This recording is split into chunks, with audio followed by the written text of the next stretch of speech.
بسم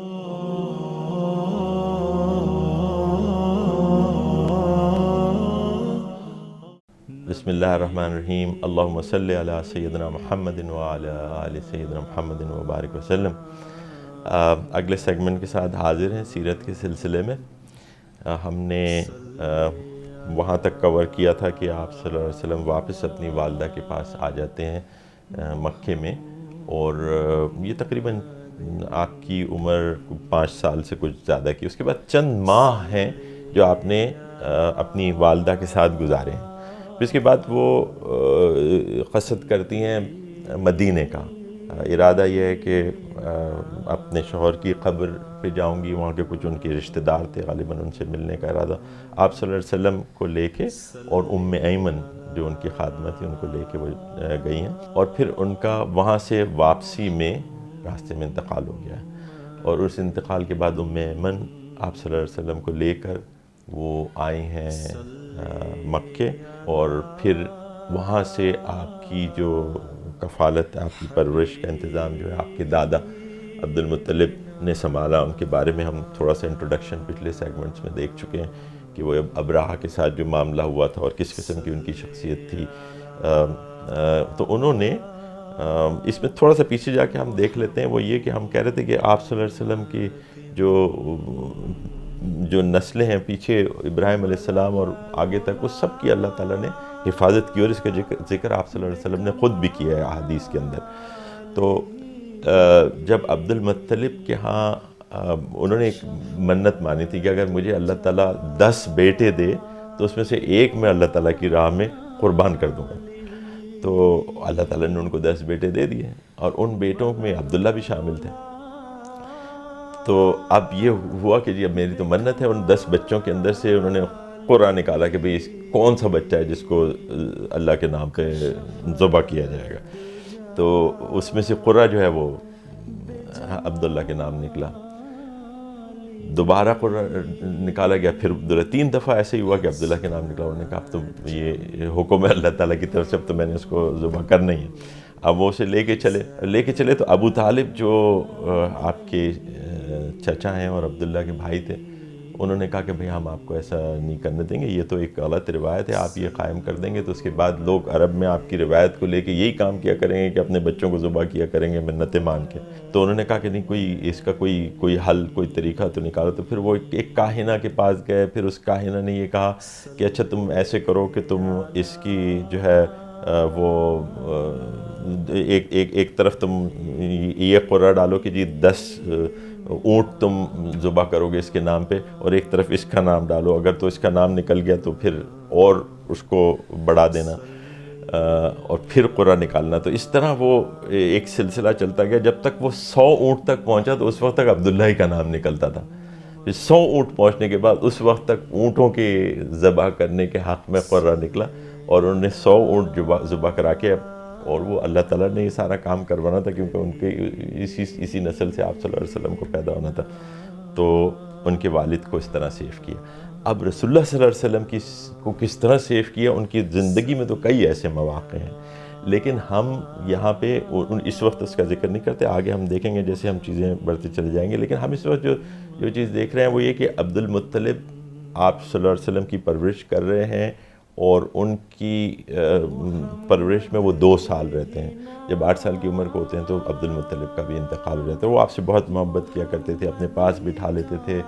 کعبے کی دیوار کے ساتھ بیٹھتے تھے تو اپنی جو بھی ان کی نشست ہوتی تھی اس کے ساتھ آپ صلی اللہ علیہ وسلم بیٹھا کرتے تھے۔ عبد المطلب کے بعد پھر آپ کی ذمہ داری جو ہے وہ ابو طالب نے سنبھالی، اور دیگر جو آپ کے جو چچا تھے وہ بھی، زبیر جو بڑے بھائی تھے وہ بھی بہت محبت کیا کرتے تھے، انہوں نے بھی اس میں آپ کی دیکھ بھال کی، اور خاص طور پر ابو طالب جو تھے انہوں نے اگلے 46 سال تک آپ صلی اللہ علیہ وسلم جو ہے وہ ان کی کیئر میں ایک طریقے سے رہے ہیں، اور ان کو ہر طریقے سے انہوں نے سپورٹ کیا۔ مختلف مراحل کے اوپر ہم دیکھیں گے کہ جب بڑی سختیاں آئیں تو وہ ان کے ساتھ کھڑے رہے، اور انہی کے بیٹے علی ابن ابی طالب جو خود آپ صلی اللہ علیہ وسلم کے گھر میں پلے،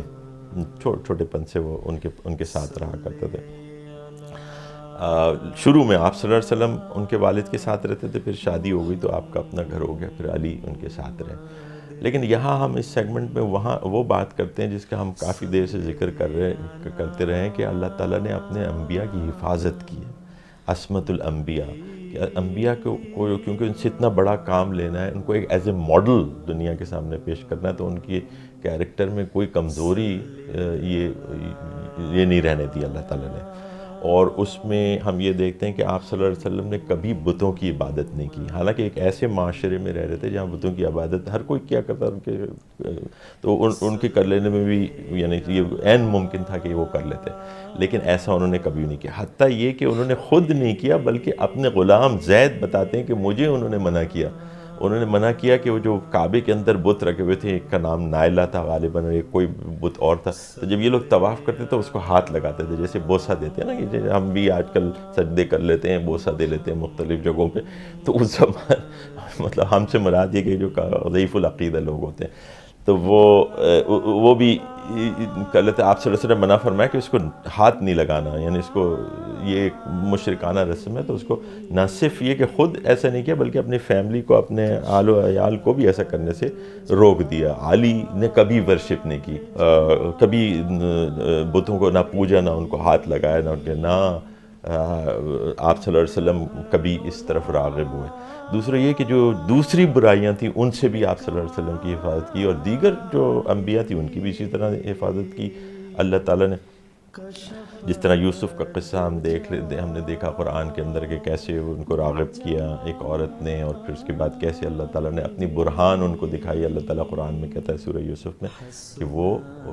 وہ بھی ان کی طرف بڑھتے، لیکن انہوں نے اللہ تعالیٰ کی برہان دیکھی تو وہ نہیں، انہوں نے اس طرف رخ کیا۔ اسی طرح دیگر انبیاء کے معاملات ہیں۔ ہم یہ دیکھتے ہیں کہ جو بعض اہل کتاب ہیں انہوں نے اپنی کتابوں میں ایسی ترامیم، ایسی تحریفات کی ہیں کہ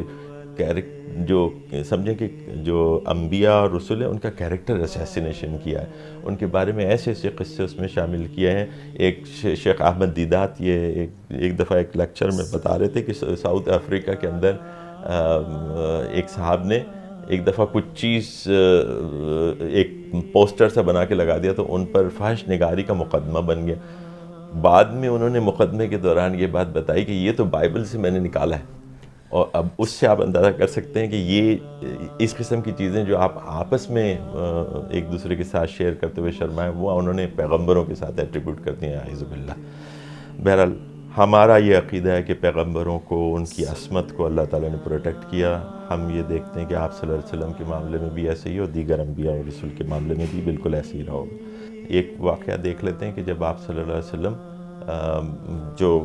بکریاں چرانے کا جو وہ کام کیا کرتے تھے، پہلا پروفیشن جو ان کا تھا، اس کے بارے میں ہم تفصیل سے اگلے سیگمنٹ میں دیکھیں گے، کیونکہ وہ بھی ایک بہت اہم بات ہے۔ لیکن یہاں ہم یہ دیکھتے ہیں کہ آپ صلی اللہ علیہ وسلم ایک دن اپنے ساتھی کو جو ان کی طرح بکریاں چرا رہا تھا، یا شیپس یا جو بھیڑ چرا رہا تھا، تو اس کو اپنا غلہ دے کے وہ کہتے ہیں کہ میں آج مکے کے اندر جو یہ تقریب ہو رہی ہے اس میں شرکت کروں گا، اور وہ میوزک اور دیگر جو خرافات وہاں ہوا کرتی تھی انہوں نے وہ اس میں اٹینڈ نہیں کرتے تھے، لیکن اس وقت ان کے اس طرف راغب ہوئے وہ، اور انہوں نے کہا کہ میں جا کے اٹینڈ کروں گا۔ لیکن وہ جب جاتے ہیں وہاں پہ اور وہ جو میوزک کی آواز ان کے کان میں آتی ہے، جب وہ قریب پہنچتے ہیں تو اللہ تعالیٰ کے حکم سے انہیں نیند آ جاتی ہے۔ وہ کہتے ہیں کہ میں سو گیا،